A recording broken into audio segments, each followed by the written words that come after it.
always good to be behind you, yeah. So we don't run.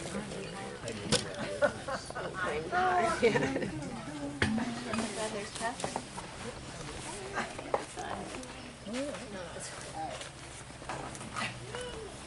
Here's Heather, good. Welcome. All right, for anybody who doesn't know, Anne McLaughlin, a very good friend, and she's our officiant today. So I don't have to say that part. Welcome to everybody, and what a great day we have. And I'm Anne McLaughlin. I'm an officiant with the Ontario Humanist Society. And I'm just very, very honored that Sheila asked me to perform this ceremony today. Mind you, I'm mainly the opening part because I'm really looking forward to hearing what everyone has to say about reminiscence. Our ceremony will be simple today, heartfelt and full of love for family and friends. Just as Stuart clearly was to all of you. Let us begin with these words written by Sir Winston Churchill. Let us be contented with what has happened to us, and thankful for all we have been spared. Let us accept the natural order in which we live. Let us reconcile ourselves to the mysterious rhythm of our destinies, such as they must be in this world of space and time. Let us treasure our joys and not bewail our sorrows. The glory of light cannot exist without its shadows. Life is a whole, and good and ill must be accepted together. The journey has been enjoyable and well worth it. Now, a celebration of life is more than a leave-taking. It's also a time to pay tribute to a life well-lived, appreciated, and enjoyed. It's most appropriate at this time for Stuart that his eulogy will be devoted to the eyes and words of the people who knew him and loved him best. So I'm going to be inviting 3 people up one at a time. I'll start with Stuart's brother, Blair Jackson, to share memories and celebrate with you the singular man that Stuart was to him and to all of you, I'm sure. So we'll start with Blair.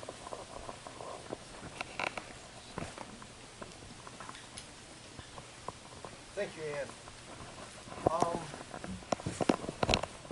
It's a pleasure to try to help avoid the loss of Stuart before then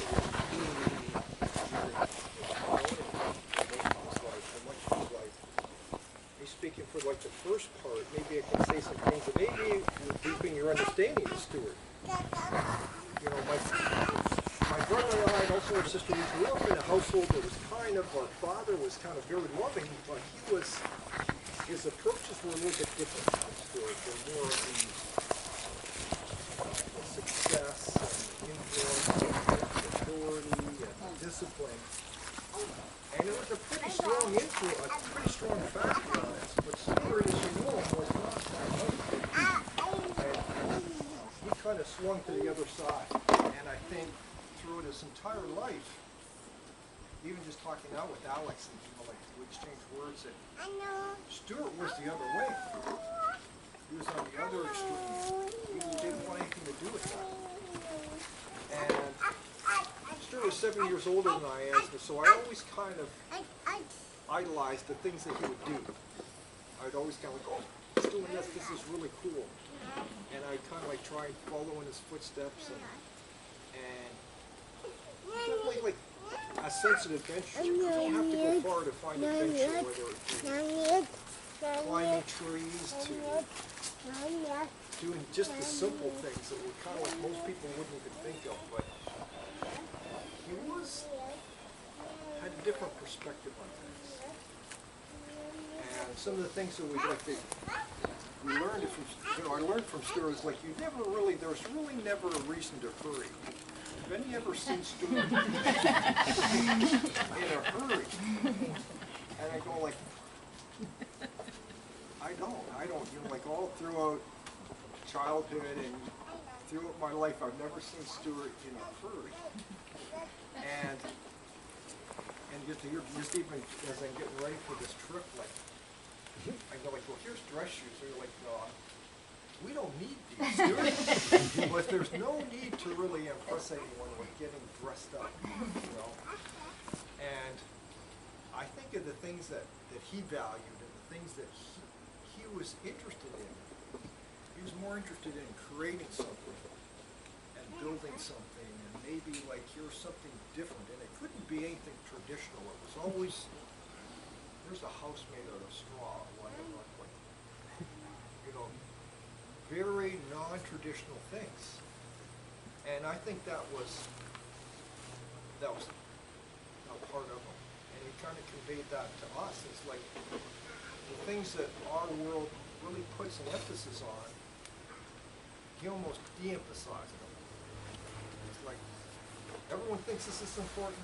Well, no, it was always the other side. It was, I don't know, it was through his adventures. I remember, like, he'd climb up one tree, and these would be big trees. They would be trees like this, and then transfer over to another tree, climb down that tree, and just because it was there. You know what I mean? And these were heights were like 30 feet up in the air, like, and I'd go like, any other stuff is like, the stuff that I would never dreamed of, like, okay, that really, you can jump off of a one-story house and not get hurt. And we would routinely do that. And I don't know why I felt compelled, because I'm like, Stuart does this, it's gotta be cool. And so far, my hips and knees, I've not seen any ramifications from doing that, but so I guess he must have been right.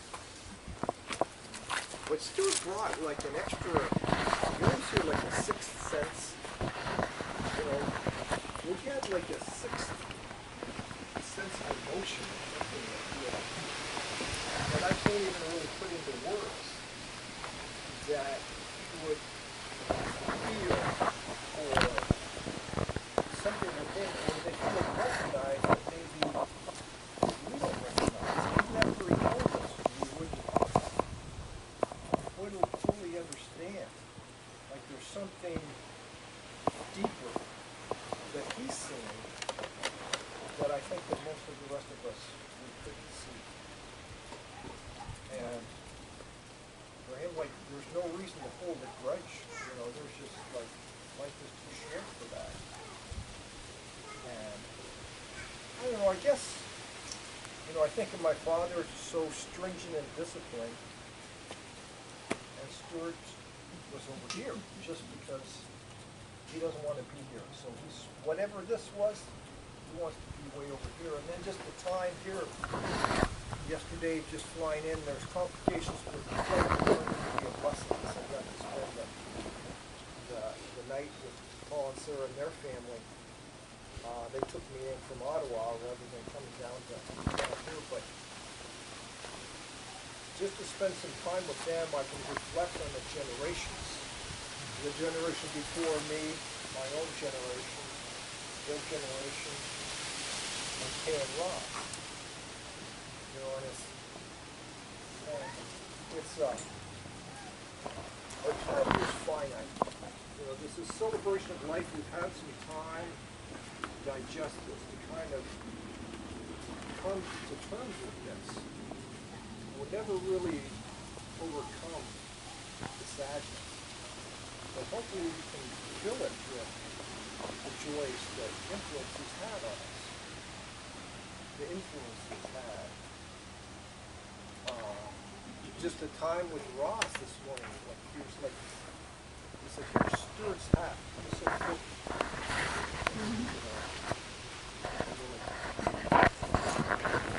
How significant that is. Merci. To me, it's hard for me to put into words. But Stuart had an influence on all of us. And it is the softer side of life. There's really no need for power, for influence, for control. Those things really don't matter very much. But to create, to build, to experience, to love, those are the things that we will recognize. And I'm sure that as the time goes by, even in each of you, I see portions of Stuart that will carry on our lives. And some of these things we'll remember, yes, Stuart used to do it this way. Other things we will probably, we kid. So he did influence us, much in a very positive way, a compassionate way, a simple way. And that will always be remembered. Thank you.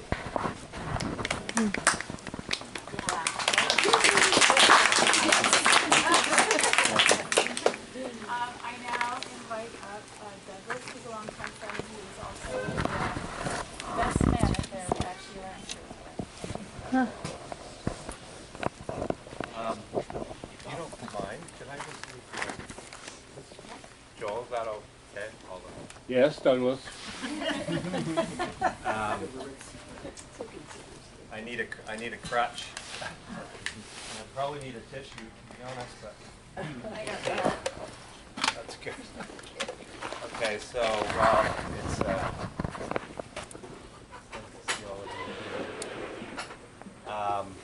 I'm just going to talk a bit about my meeting of Stuart a long time ago, and a bit about my relationship and some of the things he taught me. And Claire, I appreciate the things you shared. It definitely resonated very nicely. But so I met Stuart in 1982, 39 years ago. It's sort of hard to believe. I was working at Grindstone Island Center near Portland with Sheila and yeah, it was an island and a conference center, and a float boat arrived, and out gets this tall, handsome, balding 31-year-old or 30, I can't remember exactly. 31, and he'd been brought in by a friend, Jan, from London, to do a bit of carpentry for a week or two. So there was a project of redecking the wraparound deck of the porch. And that was all good. And we had a lot of volunteers coming and going. And in those days, we had a week off instead of vacation pay, and I went off to Quebec to visit an old sweetheart. And when I got back, I was greeted at the dock with great excitement from Sheila. Just sort of brimming with something. I wasn't quite sure what. She said, okay, get settled and meet me in the gazebo where that piece of furniture there was home at that point. So I said, well, what's happening? And she said, wow, that was Stuart. Yeah, I said, yeah, the guy who's doing the porch, yeah. There's something happening. I said, oh, really? And you have to sort of just to contextualize things. Sheila and I had been working at Grindstone for a couple of months, and we were very, very close friends. We were kind of attached with him at the hip, and we shared everything with each other. And she was just giddy with excitement that she had this sparkle with Stuart. And so I took it in and heard, and was so delighted to see this romance blossoming with Sheila, who was sister, dear friend. And we all know how the story went. We're witness to their wonderful family and now grandchildren. Now my relationship with Stuart grew from that point, and as it turned out, Stuart and Sheila and I remained on Grindstone Island into the late fall, and the co-op that owned the place had hired Stuart and I to do a renovation. I was doing the plumbing, and Stuart was doing the carpentry, and I was also basically helping him. He was mentoring me a lot, and so that's how we started working together. We had a very nice time in the late fall together. Later on, we moved to a place called Soperton, which is near Delta, far from here. Great big old house, and we spent the winter there in 82, 83. And we made muffins. We were trying to sort of eke out a living. Here was these sort of hippie young people in conservative rural Ontario, and they were all very accepting of us. But it was kind of a great experience, and we lived together and hung out and made bread and had many late night dances with Joan Armatrading. Had a steady flow of friends visit. But I have to just say that people that know me would probably not disagree with this. Stuart and I are very different. Stuart is quiet and contemplative. I'm loud and talkative. I talk about projects and thinking them through, and perhaps a little obsessively. Stuart is very content in working things through in his head, quietly activating that creative mind. Stuart seemed quite happy working and living where he was, be it Merrickville, Portland, Grindstone, or other surrounding communities. Now, on the other hand, I was sort of on the go, traveling here and there, further afield. And sometimes our differences presented some challenges, but we eventually sort of settled on our differences and we built a really strong friendship. As mentioned earlier by Anne, Stuart and Sheila were married in 1983, and I was the best person, I think was the term that Sheila kept saying. And that was a great honor. And then we moved to Merrickville in the fall of 1983 to be part of the Merrick Block community over here. And it only seemed natural that we'd been living together in Soperton. Of course, we were going to get a house together in Merrickville. So we had a meeting. Sheila had found a house. And we had a meeting, one of the infamous meetings.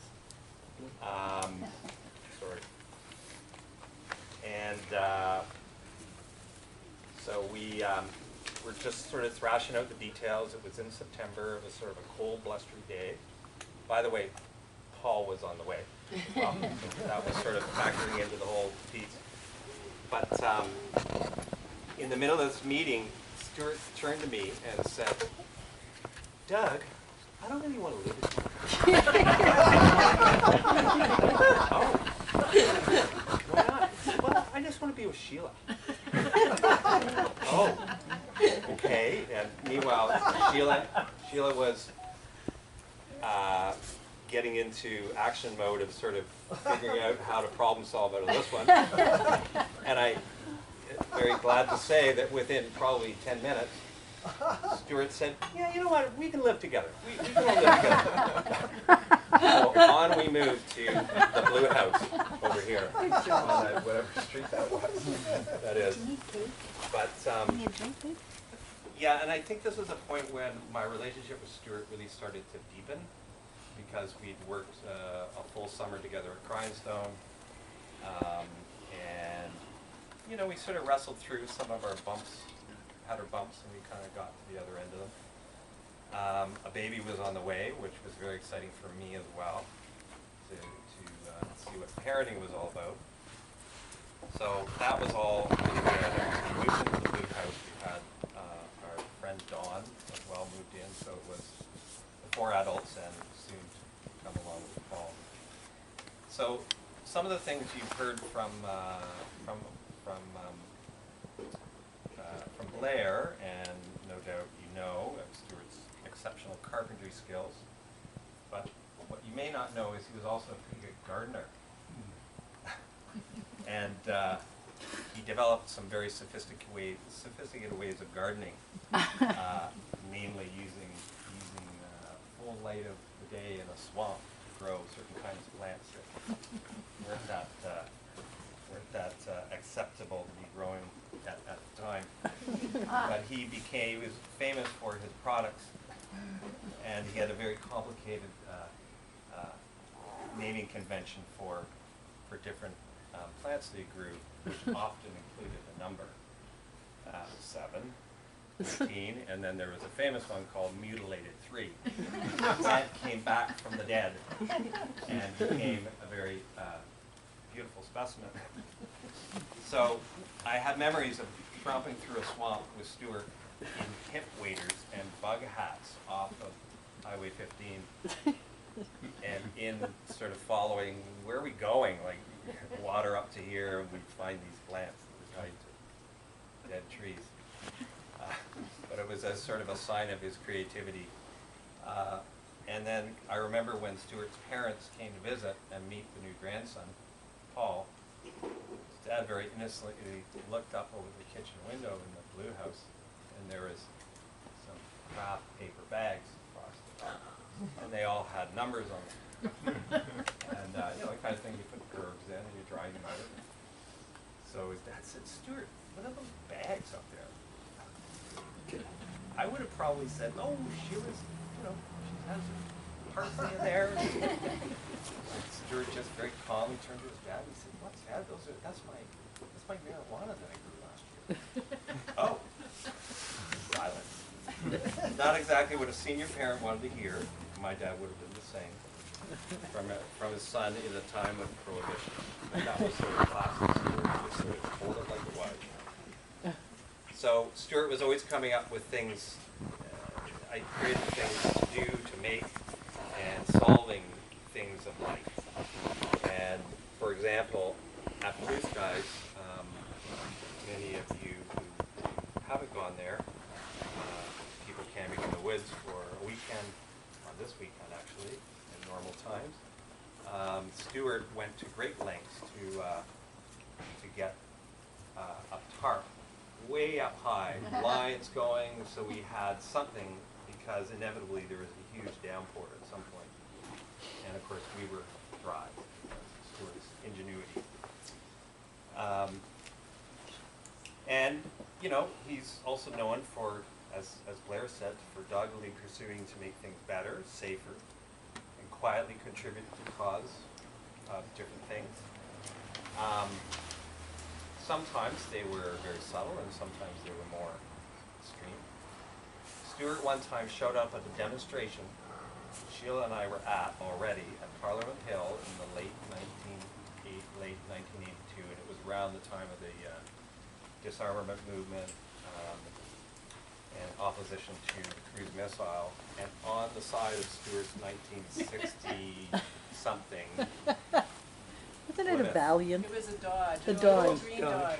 Dodge, okay, Dodge sedan, which he had hand-painted, by the way, with a brush. It was green, forest green, and he'd written on it, "Refuse the cruise." And so you can only imagine the RCMP, they spotted this,